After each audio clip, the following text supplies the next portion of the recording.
Halo pemirsa GPR TV, dari Sabang sampai Merauke, dari Miangas hingga Pulau Rote.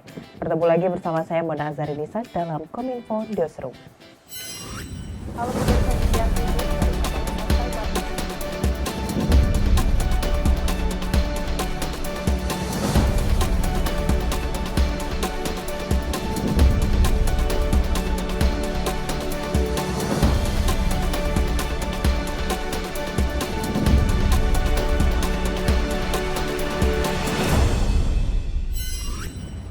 Pemirsa, kita ke informasi pertama. Menteri Keuangan Sri Mulyani Indrawati mematok pertumbuhan ekonomi Republik Indonesia sebesar 5,3 hingga 5,9% pada tahun 2023. Di tahun 2023 mendatang akan menjadi shock absorber karena akan ada belanja dalam jumlah besar.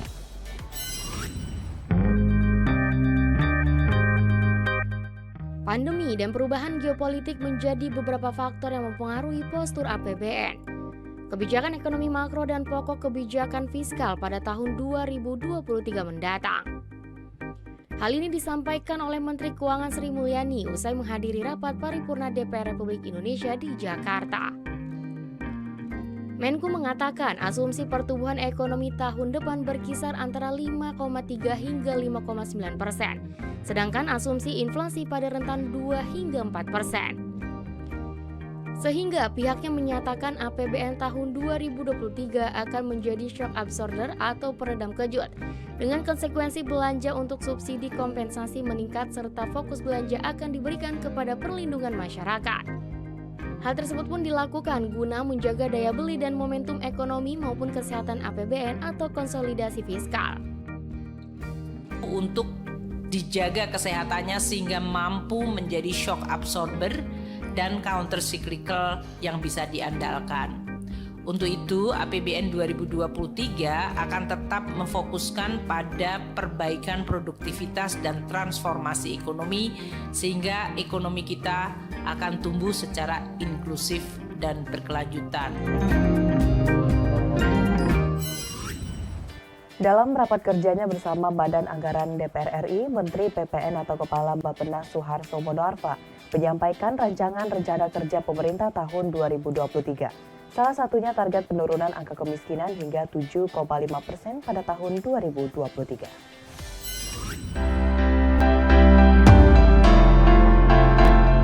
Dalam rapat kerjanya bersama Badan Anggaran DPR Republik Indonesia, Menteri PPN atau Kepala Bappenas Suharso Monoarfa menyampaikan terkait rancangan rencana kerja pemerintah untuk tahun 2023. Menteri Suharso berharap tingkat kemiskinan di Indonesia akan turun menjadi 7,5% hingga 8,5%. Target tersebut pun di bawah catatan Badan Pusat Statistik pada September 2021, di mana tingkat kemiskinan penduduk di 9,71%. Kita berharap tingkat kemiskinan di Papua bisa diturunkan, sekarang antara 22 hingga 23,6%, kemudian di Nusa Tenggara 13,8 hingga 14,8%.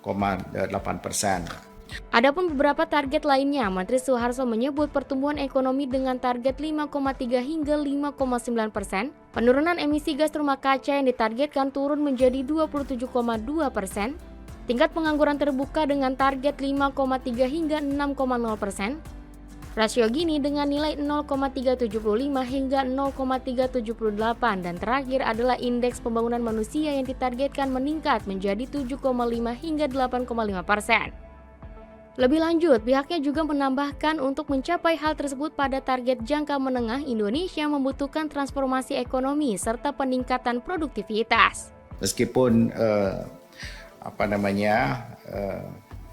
risiko stagflasi di kita relatif rendah dibandingkan negara-negara misalnya Turki, Afrika Selatan, bahkan Cina dan India, tetapi kita tetap harus melihat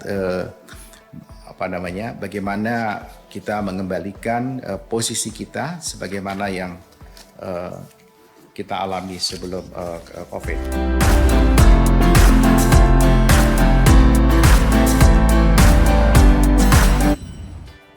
Sebagai tuan rumah presidensi G20, Indonesia mengambil kesempatan untuk menangani perubahan pada tatanan keuangan dan kesehatan dunia.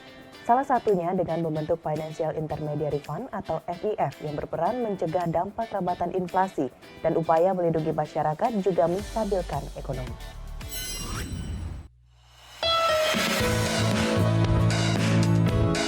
Pandemi COVID-19 membuat perubahan pada tatanan keuangan dan kesehatan dunia. Hal ini menimbulkan kesenjangan finansial antar negara dalam menangani wabah COVID-19. Sebagai tuan rumah presidensi G20, Indonesia mengambil kesempatan ini untuk menangani masalah tersebut dengan mengawali agenda pembahasan terkait kesehatan global. Sebelumnya pada April 2022, G20 telah mencapai konsensus untuk membentuk Financial Intermediary Fund atau dana perantara keuangan untuk mengurangi risiko epidemi dan pandemi di bagian dunia yang paling rentan serta dapat mencegah dampak kerabatan dan upaya melindungi masyarakat dan menstabilkan ekonomi. Anggota G20 menilai FIF merupakan pilihan paling efektif untuk mekanisme keuangan baru, terutama dalam menyiapkan adanya potensi pandemi lain di masa mendatang. Hal itu dikarenakan pembentukan FIF dinilai paling efektif dalam mengatasi kesenjangan pembiayaan kesiapsiagaan, pencegahan, dan tindakan terhadap pandemi. Dana tersebut akan ditempatkan di Bank Dunia dengan peran sentral pengelolaan pada Organisasi Kesehatan Dunia. Dengan mengacu pada konsep tersebut, maka Indonesia mengambil langkah awal dalam pembahasan G20 terkait kesehatan global dengan memanfaatkan adanya kontribusi FIF untuk mengatasi kesenjangan pembiayaan di sektor kesehatan seperti yang terjadi di masa pandemi COVID-19 saat ini.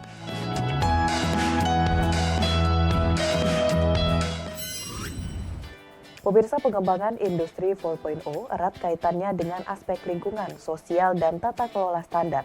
Akselerasi penerapan industri 4.0 mutlak diperlukan, termasuk di kawasan industri dalam rangka meningkatkan produktivitas, daya saing, efisiensi energi dan sumber daya, serta perlindungan lingkungan.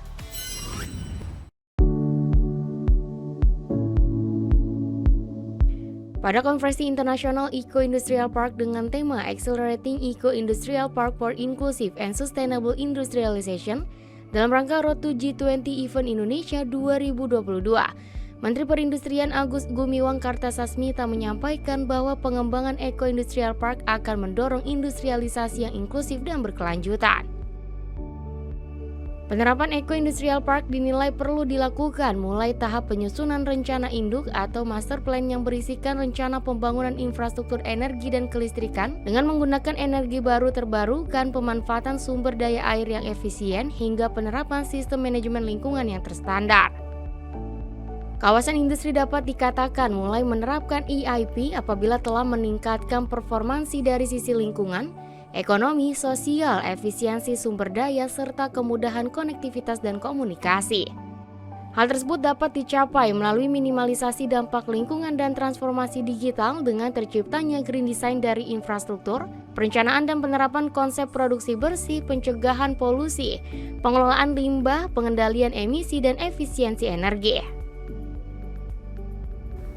One of the priority issues discussed in this working group is related to inclusive and sustainable industrialization via Industry 4.0, especially in the use of Industry 4.0 to increase productivity, competitiveness, energy and resources efficiency, and environmental protection.